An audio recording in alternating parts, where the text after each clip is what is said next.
National Ice Cream Day po ngayong linggo. At isang proud Pinoy business sa Toronto, mas nakilala pa ngayon dahil sa kanilang tinatawag na pinakamalaking ice cream cone sa Toronto. Narito ang report ni Teresa Redula.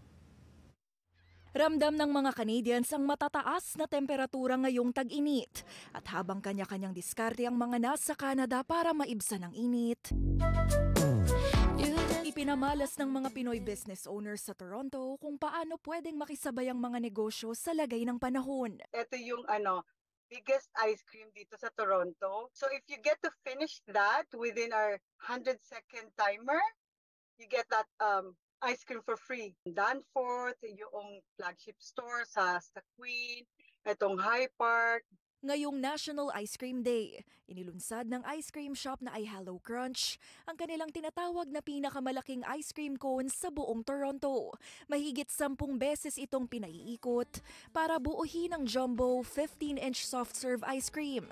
Nakatumbas ng 3 pinagpatong-patong na standard cone. At mas mabigat pa sa 1 pint ng ice cream. At bilang challenge para sa mga ice cream fans, libre ito basta't mauubos nila sa loob ng 100 segundo. Actually ngayon ang daming kasi more on Gen Z yung nagpa-follow at saka yung regular customers ng ng iHello Crunch. Alam nila yung mga pakulo na ganyan. Meron po bang nakakuha ng libreng ice cream? So far wala pa. So drop by ka, you might be the first one. Kilala ang iHello Crunch sa kanilang itim na kono na natural na nakulayan mula sa activated charcoal.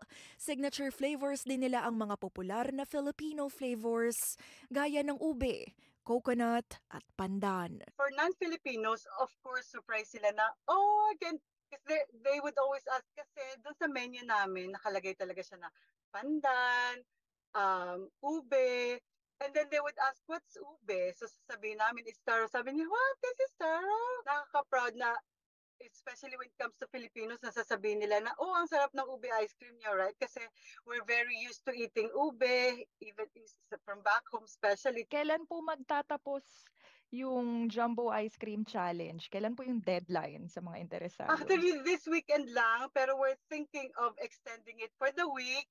And also pala, sino yung may birthday, they can drop by to any of our branches, tapos we give them a cone for free. Teresa Redula, Omni News, Toronto.